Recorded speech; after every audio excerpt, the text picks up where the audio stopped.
Hello, everyone, and welcome back to this edition of The Big Hit. I'm Nathan. That's Alex. And today we are doing a mid-season. It's about halfway there. NFL is nearing the playoff picture, you could say. So we are going to give our mid-season report cards of like what's going on, who's doing good, who's doing terrible. There's a bunch of teams that have been doing terrible. Head coaches just got fired this whole week, so it's been wild, including today, day of filming. The worst team in the league just got rid of everybody. But we'll get to that later. Let's start in the AFC. We're going to start in the AFC, so we're going to go division by division. I guess you want to do team by team. Miami Dolphins, they're winning 8-3 right now. So, Alex, what's Miami doing right? What are they doing wrong? How do they keep doing what they're doing? I think right now Miami is really relying on what they have in years past, and that is speed. I would like to see more from their defensive game. And that being said, they have brought in guys to help their secondary, and guys like Jalen Ramsey. We just haven't seen him too much this year. And because of that, I think their secondary is really struggling. I think that they're a really shallow team. I mean, you look at the competitive teams that they've faced, and these are teams that just absolutely blow through them. And they'll come in and blow up a smaller team that's lower on the standings, and that'll beat them with speed. But that is purely relying on talent. I think their coaching situation is subpar. Yeah. And I think they're an easy team to blow past right now. I agree with you right there. I said when we did our preseason predictions, they're a fast team. I picked Tyreek Hill to be Offensive Player of the Year. I mean, he could still get that award, but I think Tua's started to take a little bit of a step back. They beat the Broncos 70-20. But ever since then, the offense seems to have been taking a little bit of a step back, kind of slower out there. They've had some injuries, too. A bunch of their running backs have been getting hurt. I mean, I think it's still their division to lose. I think they're going to win the division easily because the team we'll get to next, the Buffalo Bills, they have not been good. 6-6. They just lost to your Eagles yesterday in overtime. Josh Allen's now 0-6 in overtimes. I feel bad for him so much. But like Gabe Davis, I think he ran the wrong route. He did, and that would have been the game. That would have been the winner. That was the game winner, and I'm going to say it right now. Last year, it was a play. It was I think Jacksonville's play. It was Doug Peterson's play that the Chiefs used in the playoffs and won against the Eagles. And I like the route that he was supposed to run would have burned us. And people aren't going to talk about the route that he ran and how it completely burned our best corner. People are going to talk about, well, he missed that pass. They didn't get the touchdown there. And so I think the Eagles have an Achilles heel where it's just one play that they just can't seem to wrap their minds around. We'll get to that when we talk about the NFC East. But for the Bills right now, the number one thing I'm seeing is this team is very content. This team is a team that is, everybody is, best of friends. I mean, Josh Allen has to be one of the most cartoonish quarterbacks out there, taking the role of Kirk Cousins. Yeah. You could say, but he is such a frustrating guy to watch play football. I don't like Josh Allen. I think he's very unprofessional for his role on a contending team. I think he doesn't take it seriously, and I think the rest of the team follows suit, and they have a lot of fun with what they do. But you get going back to last game or any games that they've had this season, they get into the end zone, they have a touchdown, and the entire team is coming in and going wild like they won the game, and it's halfway through the second quarter. Yeah. This team gets content, and that's how they lose games. That's why they're 500 and severely lower than they should be right now. It's so many weeks to prepare for the Eagles, and they didn't. Yeah, I completely agree. The Bills, in my opinion, I agree with everything you're saying. They have been the most subpar team this season. Everyone's like, they're a Super Bowl contender this year. And they're sitting at 6-6, fighting for their lives in the AFC, which AFC is literally a bloodbath right now. Everyone except for maybe two teams has a chance to make the playoffs right now. And who would have thought like the Colts and Texans had a chance? But we'll get to them shortly. And I will say, you said that they're battling for position, and obviously you have new teams coming in. But certain teams are outside of the picture, like you said, with the Bills, and they're not the only team that's subpar out there with a generational quarterback. Yeah, I completely agree. And with like the Bills, I'm worried about what they're going to do with Stephon Diggs. I saw the video of him. I think it was A.J. Brown who was hugging after the game. What do you think Diggs was saying to him? And that people were thinking could he be saying I want out of Buffalo? Because we've seen reports. It seems like he's not really that happy lately. There's been rumors he was going to get traded. Yeah. Not traded. They have Gabe Davis. He's a very good wide receiver, but their guy has to be Stephon Diggs. and he's not getting the ball when the game matters. And that's exactly it, because Gabe Davis, like you said, he's a good receiver when he wants to be, but he's incredibly inconsistent. I mean, you look at their loss 2 weeks ago or 3 weeks ago, and he had a pass straight through his hands that resulted in an interception. And that set the Bills back severely. And so, like you said, they need a number one option. That man is not Gabe Davis. And I don't think Josh Allen is that good of a quarterback that he can elevate players to a different level. We saw Stephon Diggs came into Buffalo red hot. I mean, fresh out of Minnesota, looking beautiful. He's a great receiver. But his game stayed pretty consistent. That's exactly what you expected from him, was to reach his potential in Buffalo, and he did. But the rest of the team, again, is just not conforming to it. For whatever reason, they just can't produce on offense all the time, because the second half, they had the Eagles on the ropes. They could have went up by a score, and if they had put extra points up, if they had gotten in the end zone and not been settling for 3, I mean, even the end of the game, you had 20 seconds left and you take a knee, and you have one of the best deep throw passers in the NFL. I mean, the Bills absolutely deserve to be at 6-6 right now. AFC North football. This is going to be interesting because it is a bloodbath. So the AFC North, the Ravens lead at 9-3. So what are we going to do here? Well, I think the Ravens coming into the season had the expectations from years prior from their own fans, but not necessarily the rest of the NFL.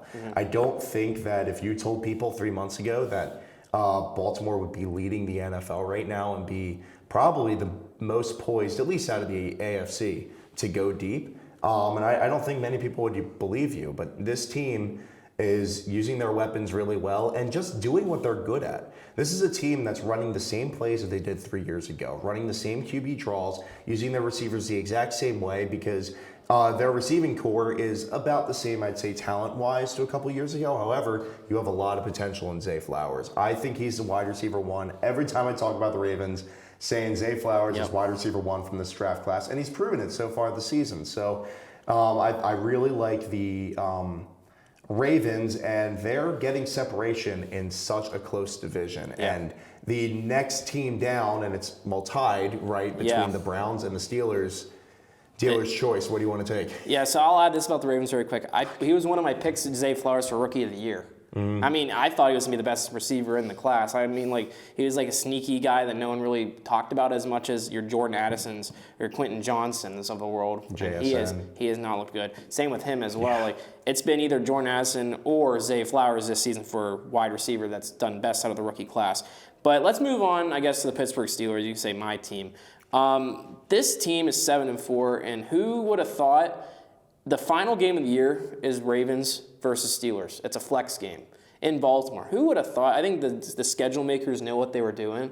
This game, with the way the Steelers are sneaking out victories, could be for the AFC North, because the Steelers have tiebreaker over the Ravens as of now. So here's the problem here, though. The Steelers' offense has looked very subpar. But you know what's funny, Alex? The week they fire Matt Canada, they immediately get a 400-yard game of offense. And I think that's part of it. I think Matt Canada absolutely was a problem, but I also think that in Pittsburgh, when you fire a coach like that, but you have raw talent on your team, when you come out, your opponent's not going to have any scouting information on this team.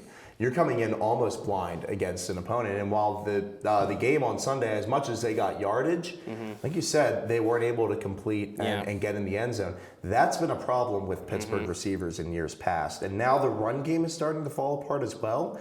I like what you said about Pittsburgh sneaking away with wins, because hey, they only have 183 points this year, and that's very low in the NFL for this stage. And again, that's been under Canada's offense, but this team still has an easy schedule ahead of them. They need to keep pace, though, because there is pressure. Now, is it doable for them to win out? Maybe. And you talk about the Ravens game. That is probably the biggest thing that has given me, an alarm bell. Is that final game against probably the number 1 seed in the NFC or AFC. But I like the Steelers. I just don't think that their defense can make up for if somebody or a team like the Browns actually get their stuff together. And looking ahead at the Steelers' schedule very quick, remaining quarterbacks on the schedule they have to face: Kyler Murray and the Cardinals, Mac Jones or Bailey Zappi, we don't know, Gardner Minshew of the Colts, Jake Browning, Bengals, if it's someone else, we don't know yet. And then the last 2 games are probably the hardest left: Geno Smith and Lamar Jackson. So it's going to be interesting. And I will say this about the run game: it has been looking way better. Najee almost had 100 yards yesterday. Jaylen Warren is looking like a Pro Bowler. This is a guy that I've been high on for so long. But the receiving room, I mean, I think it's a bunch of ticking time bombs in there with like emotions and stuff. You saw Deontay Johnson had a little bit of an argument with Minkah Fitzpatrick this week. George Pickens had the whole fiasco of deleting all his social media related to the Steelers. Hopefully that gets fixed. AFC South, this team shocked me. Well, I mean, the whole division has shocked me. I thought this division was going to be the worst in all football. Jaguars 8-3, Colts and Houston Texans 6-5, and I know Danny's picked the Titans. They're 4-7. But the team that shocked me the most has been the Houston Texans. Yes, they're in 3rd place, but who knew C.J. Stroud will be playing like an MVP? He's a chance to be an MVP this year. So I was not very high on C.J. Stroud at the beginning. I think his test about just his reaction time to things, and I didn't think that his game would translate well into the NFL. He has found a way to, and full props to him. He's also playing behind one of the best left tackles, or one of the best offensive tackles in the league. Not saying that that's purely it, but you look at the other other guys in the AFC, and these are teams that rely on their edge rush. And so if you have a good defense to the outside and not too much in the middle, you can actually do things. But this division is full of young quarterbacks. And at the beginning of the season, when we're talking, taking picks about who's going to be whatever, I didn't want to write off the AFC South because it is such a high ceiling, because you have Richardson, you have C.J. Stroud, and you have Levis. And while Levis isn't playing well necessarily, and obviously Richardson had that injury early on, I think that these teams are still building off that momentum, and they have a lot built up. And I think this is a very competitive division in the AFC. On AFC West, I want to talk about the Denver Broncos here. 5 in a row coming into this episode of The Big Hit. Russell Wilson, I guess he's kind of cooking. The whole let Russ cook type of thing, like Broncos country, let's ride. And Broncos country is kind of on the come up. They're 6-5 right now. The Chiefs haven't been playing the greatest football. They're 8-3. They're still going to win that division, but the Broncos are joining the group of AFC teams that are going to fight for that playoff spot. And they're looking pretty solid. If we can take a moment to play back the clip of my prediction of the Broncos winning the AFC West, I would love if we could play that on screen for a second. And I would not be surprised, mark my words, if the Broncos pull through. I'm taking the Broncos for the West. But no, I think that the Nathaniel Hackett was a horrible coach. I don't think anybody is arguing that. And while they had a very slow start to the season, obviously having 70 points put on you is rough. And I think this season has shown that there's a lot more holes than just Russ Wilson. I think that's my biggest point of it is, like, I really thought, and everybody would have you believe that, Wilson is the problem. But even right now, it feels like the Broncos are winning that trade that brought Wilson in. And while that contract hurts them and will continue to hurt them, I think right now they're winning that trade. And if they can assess their needs, I think the biggest thing is going to have to be their defensive needs. Because, look, a corner is good. If you have a top-of-the-line, best corner in the league, Surtain, he's good. He's not going to lock down 3 receivers. And you're in the AFC, and these are teams that have 3-4 receivers that they're going to. And so they need secondary help. And also needing secondary help is the rest of this division. The Raiders, I mean, they're continuing to just be the Raiders. The Chargers stink. I do love their comeback after, of course, their coach being fired, coming out, and they're playing a lot. Like, they're playing really well. I don't think that's sustainable. I don't think that's sustainable football. I think it's a nice story in the middle of the season, but I don't think it translates into a playoff entry or push, even though they are, in reality, not too far behind. And then, like you said, the Chargers. Another team in such a weird situation, because this is a team that has a lot of money wrapped up in their quarterback from this offseason, their running back, and their receiving room. This is a team that has a lot of money concentrated there. And I think you're going to start to see that talent's going to sprout. Now we're going to look at the NFC area and see if there's any similarities between the two conferences, and I think there is. Just like in the AFC, you have a lot of teams that are playing subpar, and you have a lot of divisions that are making a lot more noise than you would think, or different divisions, I should say. But overall, it's going to be fun discussing the NFC. So we'll start things off in the NFC East. At the top of the division are the Philadelphia Eagles, and a lot of people thought by this point the Eagles would be exposed for rough play calling. They would be exposed for not playing real opponents, but at this point they're 2-0 against the Chiefs and Bills, which is feeling really good. But just talking about the division, I mean, what about the Cowboys, right? They're red hot at times, but they're not at the top yet. And what's going on with that? So my thought in this division is this, and I don't want you to hate me for this. Like, the Eagles are good, but I think last year's Eagles team is a little bit better than this Eagles team. Something about it just feels different. The ways they're winning, it's just they're closer games. They almost lost to the Bills yesterday. They've had a lot of close encounters, you could say, but I think a team that's shocked me is I think a lot of people need to owe Dak Prescott like an apology. I think people have wrote him off. He's playing like an MVP this year. And yes, they're playing easy teams, but they're dominating these easy teams. They're not winning close games. 45-10, 33-10, 49-17.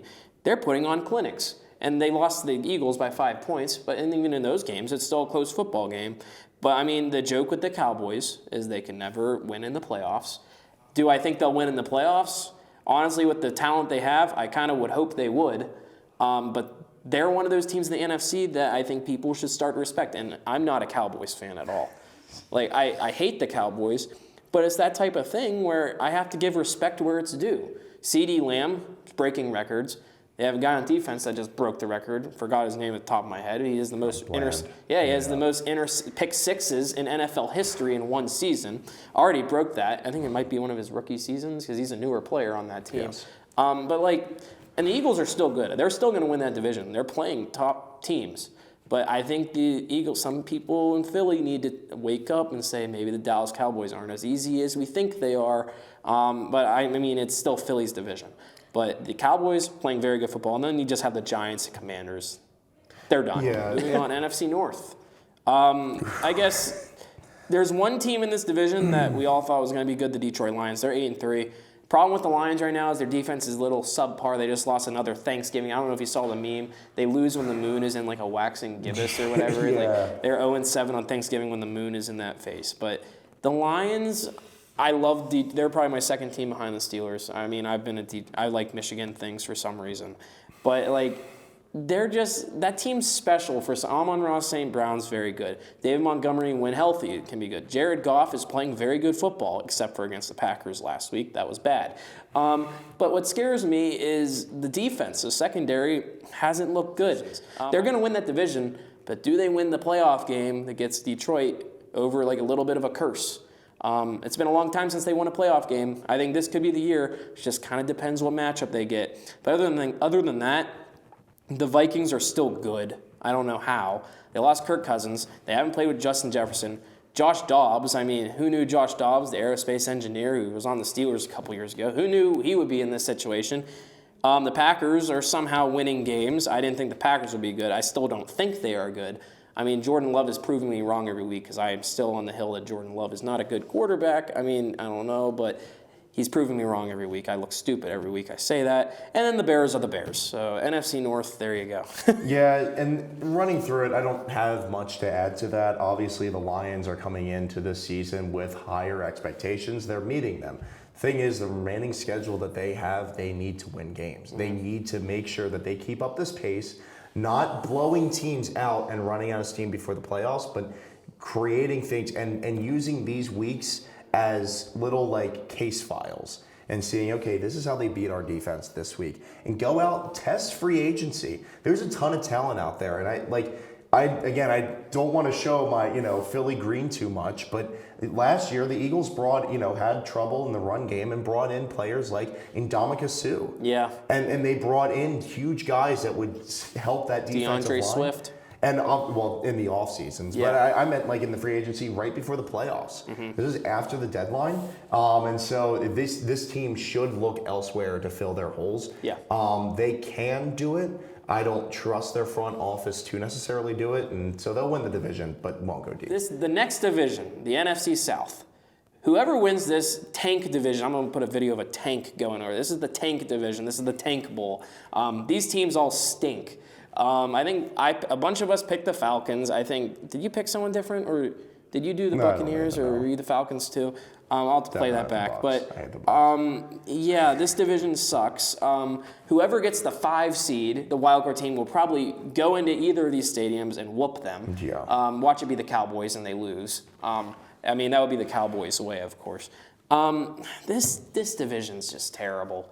The Panthers are 1-10 with a rookie QB. I mean, that's understandable. They just fired all their coaches today.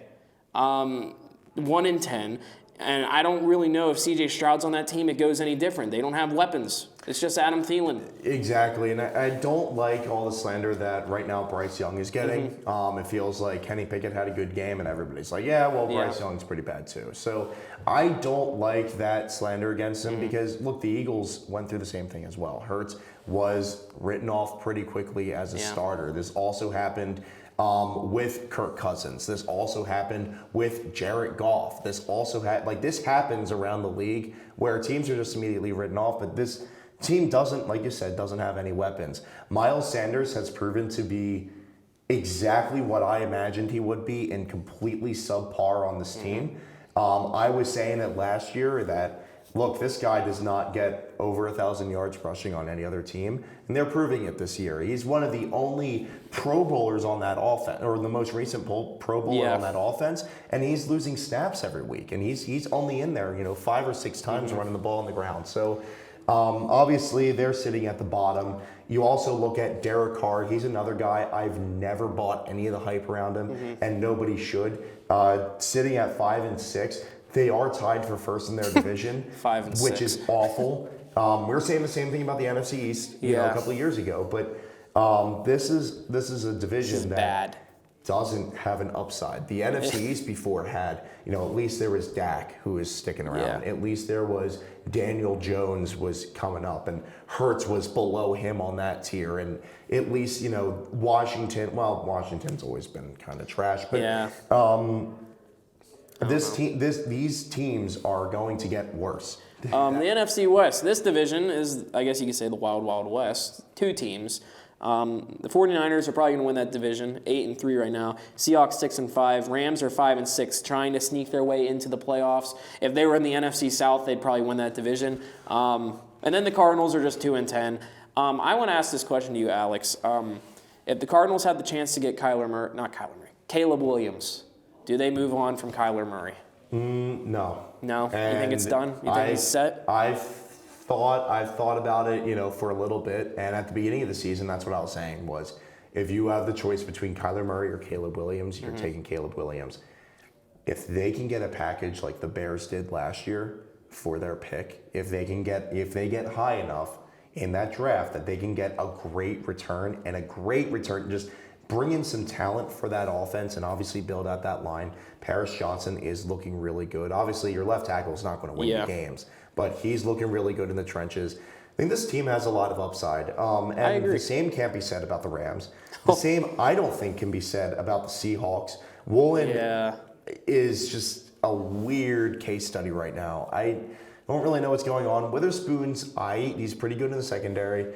And I don't hate the Seahawks, but I just think they're kind of underperforming. I agree. Last year they got a ton of hype, and you have a quarterback who's regressing. He might have unjustly won Comeback Player of the Year, even though Brandon Graham should have won that.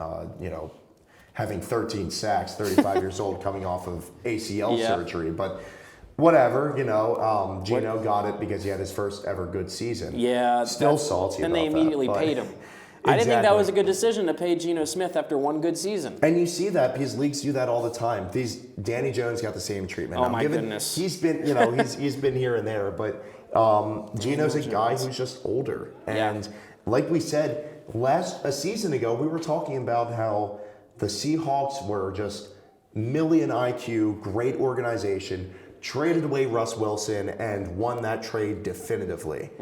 Well, now they are what, tied? 6-5 right now. Yeah, they are tied right now with, or not tied, but they have the same record as the Broncos. Yeah.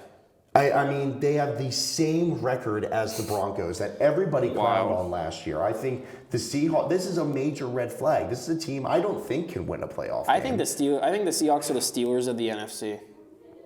I think they That's are. true.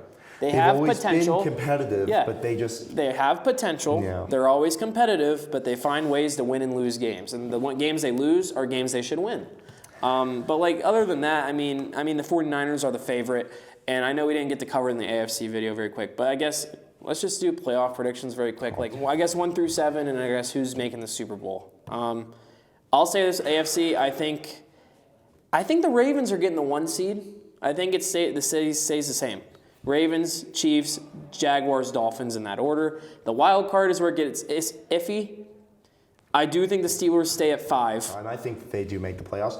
I don't think Cleveland or Indianapolis do. Yeah, I think they fall out. Both of them, just their quarterback situation is just, you can't be in the playoffs with Cleveland's quarterback right now in Joe Flacco. You can't do. He was horrible in Philly 3 years ago, and I don't think he's any better now. Obviously, he's been to a couple teams. Nobody wants to keep him around. It's not going to be a good starter. I think Houston makes it, and I think Buffalo does squeak it. I think those are my 5 and 6 and 7 in that order. I think Texans, Bills. Just the way the tiebreakers are going right now for the Bills. They're not going in their favor. So do we have the same AFC? Yeah. Steelers, Texans, same order. Same exact order. Okay, yeah. then who's your Super Bowl pick for the AFC? Who's making it all the way? So going all the way to the Super Bowl, I think the only 2 teams that have a shot are KC and Baltimore. And I think Baltimore does it. I agree. I have the Baltimore Ravens. I mean, NFC, in this order, I'm going to take Eagles win it, Niners, Lions. Here comes the NFC South pick. I think the Falcons stay there with a losing record. Cowboys 5, 6 and 7. I think the Seahawks make a jump to 6, as much as I don't think they're that good this year. And the 7 seed, I think something stupid is going to happen, and the Packers sneak in. I was just we have the same playoff bracket right now. Both of them same order. Wow, unreal. But and I wasn't going to take the Packers, but just thinking about how they're playing right now, I know I don't like the Packers. I'm still not high on Jordan Love, but he could keep winning me over slowly. The Packers and the Seahawks remind me of the Steelers. They win in some sort of way.